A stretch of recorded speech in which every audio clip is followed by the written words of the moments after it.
So Kelly, thank you for joining me today Oh, Lou, on always a Louise pleasure. TV. I know, always a pleasure though, Lou. Always a pleasure to speak to you. I just wanted to take the opportunity, Kelly, just to, some people will know you, other people won't know you. And I know that you've worked with us at Dermalogica for many, many years now. And so have I. So we've known each other for quite a long time. There's a lot of people out there that probably don't know a huge amount about you. So I think what I wanted to do today really is just ask you a few questions about your history and how you got to where you are now.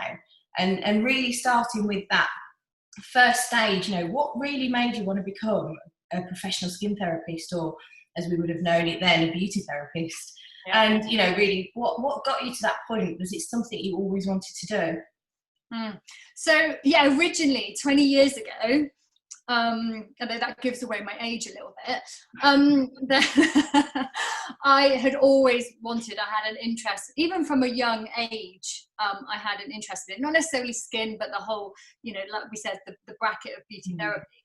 And I think initially what really got me into skin is that I was actually introduced to Dermalogica at the age of 14 from being a Saturday girl at hairdressers. And I got introduced to Dermalogica then. I didn't start kind of working or playing around with it until I was like 16, 17. But I was one that like had a full face of like angry eczema. And I just always remember just Dermalogica and speaking to the Dermalogica therapist at the time, it just works. And still this is true now. Dermalogica just works. And so that's what, gives me confidence. So back then when I was 16, 17, it gave me confidence. And still as a skin therapist today, it gives me confidence. So I think that's where my love for skin was, because I never really truly loved my own skin. And all I saw was red majority of the time. So that's kind of like where it started. But the more that I worked with Dermalogica, and it is thanks to you guys that I just got obsessed with skin, because every single skin is different and everything kind of puts a challenge towards you, and I quite like a challenge. And so that's where it all started, and it just I get more and more obsessed with it. So you went and did your training to become a beauty therapist. Yeah. What then led you to where you are now? What was that starting point really? You became a business owner. What was that first point? So we won't tell people if they don't know what businesses you own at the moment. However, let's start from the beginning. So where did you begin? Okay, so I began in a back of a hairdresser's right at the beginning. So there was like 20 hairdressers and I was the only skin therapist. And that's where I kind of did my work experience. So even through college, I would go and spend one day a week at a salon completely off my own back. And from that led into my first job. I then got headhunted at college to go work for another salon, which was great because that was my first proper full-time job. So that was at the age of 18. And then at the age of 22, I went self-employed. I just wanted to do my own thing. And then I took on Dermalogica myself, which Dermalogica was still quite small. There was only a number of accounts in my area. But I loved Dermalogica. And even though I was small, I took on the whole range and I just absorbed it. So skin was quite a big thing then. You say 18? I was 18 when I first got my first proper job. I was 22 when I first went self-employed and took Dermalogica on first of all. So that's how long I've been with you guys. So yeah, I was 22 then. And then when I was 26 is when I started the business that I have now, which is a bricks and mortar, business, with a big team now as well. And what do you think inspired you back then? So I'm assuming you would have had to have brainstormed, whether it was in your own head or with other people, what you wanted your brand to be. How did you do that? Because I think it's quite easy to set up a business and not really think those things through. And I think knowing you over the years, you're very clear on what your mission is, what your vision is, and who you are and who your business is. Where did you begin with that? What did you brainstorming with? Yeah, so, a lot of people will do that, I suppose the old school way, doing that business plan and figure out the figures and figuring out, this and local competition. And with mine, maybe a little bit of like a rabbit in, the headlights, I was like, I just want to create, this is a giveaway what kind of my business is now, but I wanted to just create this. I wanted it in a barn, and I wanted it totally opposite to what the stereotype of the beauty salon is. And I must admit, I'm not a massive fan of our or the stereotype around our industry. I'm a massive fan of our industry, but I'm not a massive fan of the stereotype that is around our image, around our industry.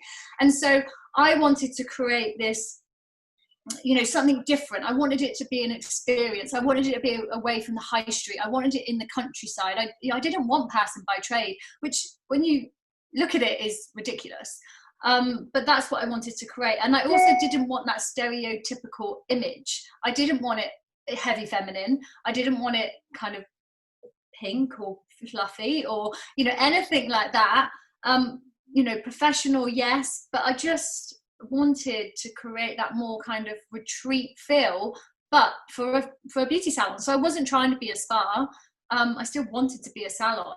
And so my inspiration just purely comes from my own imagination and my dream. And I know that sounds really cliche and I can't think of another word, but it was just my dream. That's just what I wanted to do. And I think at 26 you're so a little bit young and naive that that's what I wanted to do, and I just did it, and I did. Whereas now I'd probably be hesitant and be like, oh, I'll think about this, I'll think about that, and I just did it. So your first place in Somerset, beautiful Somerset that you had, was that 12 years ago, 13 years ago, probably? Oh gosh, 13 years in August. 13 years in August. Gosh. Yeah. And that was exactly how you just started to describe the barn. Yeah. Fields. You could see the Mendic Hills. Yeah, exactly that. We had a cemetery behind us, and that was it. Yeah. Then in the local church. And it was. And the branding was quite different to what it is today, but branding and image has always been a strong, I love branding and image, and it was always a strong thing, and still to this day, it's where a lot of my money and my budget goes in creating a strong brand as well as a business. And if you could pinpoint, and you may need to have a think about this one, but if you could pinpoint a tough time, a point in all that process where you had your first barn, and then a few years ago you then moved to a new barn, again right by the Mendic Hills, and you got out in the field outside.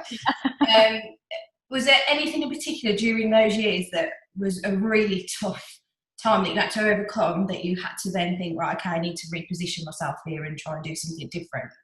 Yeah, the initial standout point was probably right near the beginning, and I hit the ground running. I was self-employed, like I said, before the time of opening the barn, and so I'd kind of built up my my clientele, and I just hit the ground running. And not many people will probably remember this or even know this, but when I first opened the barn, I just had to open. I had so many clients, and I was a single parent of a young child, and doing it completely by myself, like completely. No one else was backing me. And when I had to open the barn, I was like, I just have to open. I had no running water and no electricity. And on the first week of opening, I did 100 therapy hours, which was insane. But so it was always a little bit crazy then, but I just did it because that was just what's ingrained in me. I just have to do it. But as time went on, you just realize how hard it is to wear all the hats.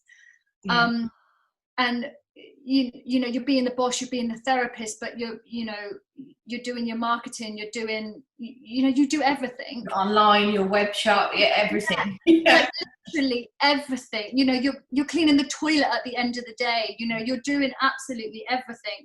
And there was times where it's probably like a year or so in, and I think everyone's so supportive in your first year of business because people want to back you and you're new and you're exciting, but it's keeping that going after. And I think it's a year or two, and I just thought, what am I doing? But I think that's the point, and that's the lesson that I learned back then, and still I do now. You've got to keep driving. You can never become complacent. And I've learned many things over the years, but it was those first kind of couple of years that you really realize that you cannot become complacent. You know, you've got even in those busiest times, you've still got to be working behind the scenes. Otherwise, you see the dip, you know, later on. And I think that's the thing that I found. And would you say, what sort of things do you do to fill your time? I guess because you haven't got a lot of time, because as you just said, you wear many hats, and you have and still do over the time. You know, the skill set really. If you were to write your own CV right now,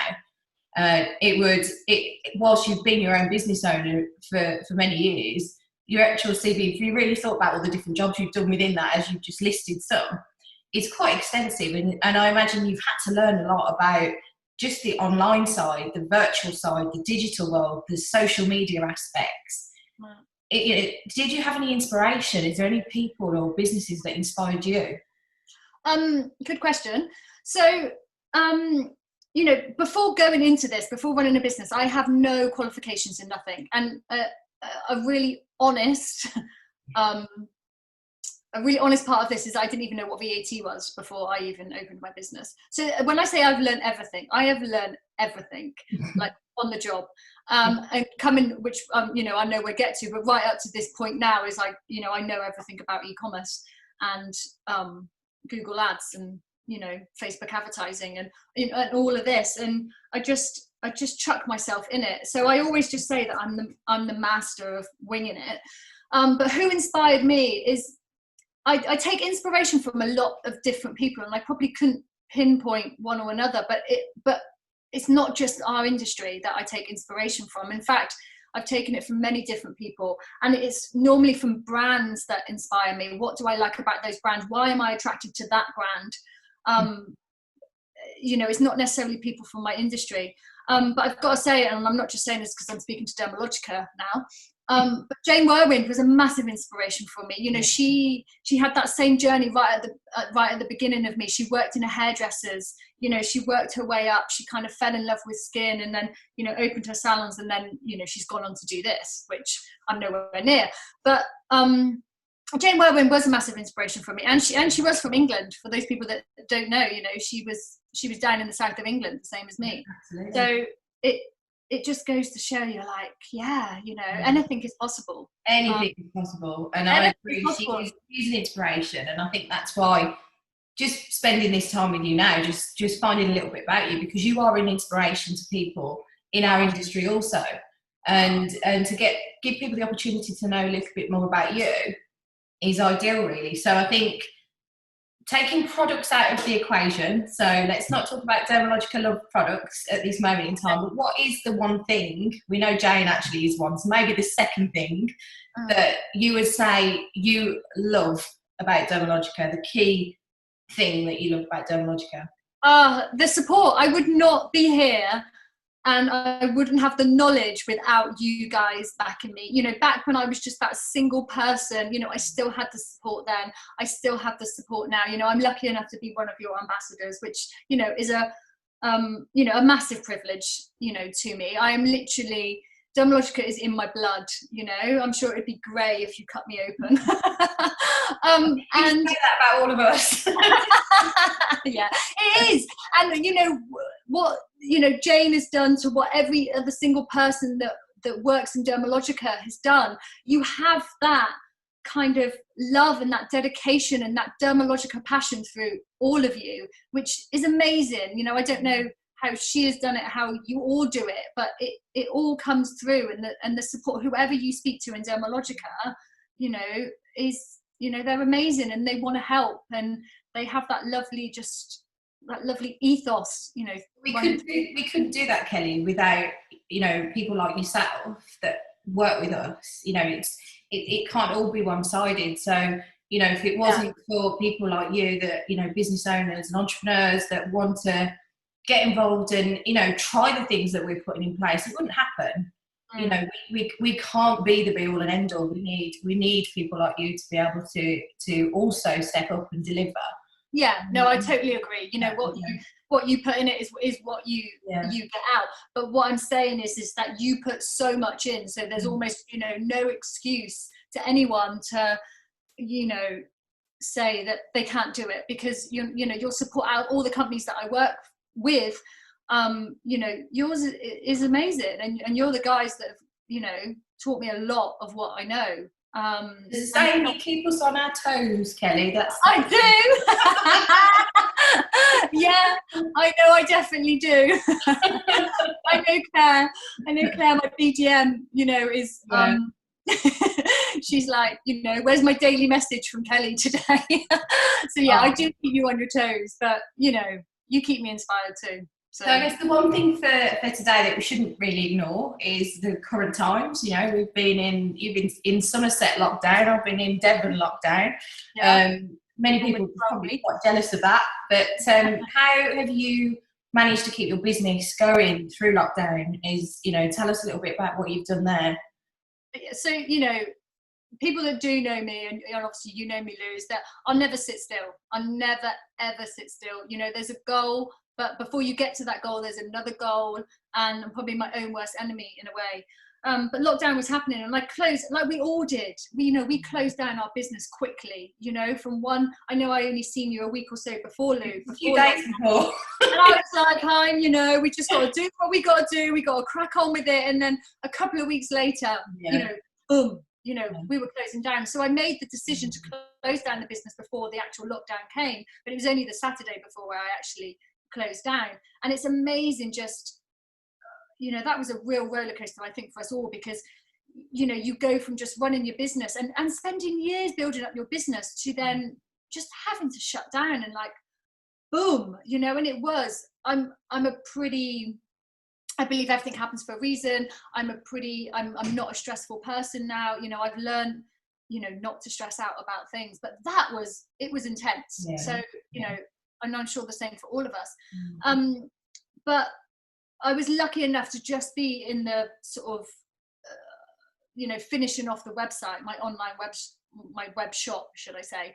Mm-hmm. And, as lockdown happened, like that weekend, I worked all the hours, and I thought I just launched the website on Monday, which is the first day of lockdown, which is exactly what I did. And it wasn't great then, but I just launched it. And I think, we're also in an industry where, client support is amazing. And, we all run small businesses. We all run small, local, independent businesses as well, So our support was amazing. But Monday, I just launched that web shop, and 12 weeks on, I'm still working on it, but it's done amazingly, Nice. And I think the key of anyone watching this or not got their web shop, their online shop up, is just like be you. Clients kind of are inspired by you, and they're driven by you, so don't worry about what everyone else is doing. And sometimes I've got stuck in, like, should I do it like this, should I do it like this, should I post that video, should I do this? But I think you've just got to be you. People are inspired by you, and people invest in you as well, and you've just got to be you. I agree, 100%. And I think it's the authenticity. And for anybody that follows you on Instagram, they'll see your videos. Sometimes you do videos and you're about to go to bed, or you just woke up in the morning, and they're just they're not pre-plans, they're not even take 2 or take 25. You are literally just who you, and people see you for who you are, and people see your business as well. And you open your world and your business, the barn in Somerset, to all of your followers, all of your customers. And I think that's where your online business has been hugely successful and very quickly. And it is through the activity that you constantly deliver virtually with your customers. And so it's a great testament to you, Kelly, as a female entrepreneur in the world of skin. And just absolutely congratulations, and keep going. I can't wait to see what the future holds. Oh, I know, I'm so excited. I'm like, where can I go now? But this is I say everything happens for a reason, and this gave me the this gave me the reason and the time to do this, and it's been a full-time job. It's great, and I've just learned stuff, and and then it's just going to be there, and the nice thing is I've been able to scale my business nationally. You've just you just got to keep on it. But I am a ridiculously driven person. You are.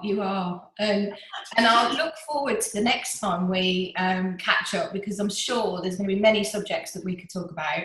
So I think, you know, given anybody watching this, if you've got comments or questions that you'd like us to put forward to Kelly, maybe we'll go live one day. We just said to Kelly before this that not yet.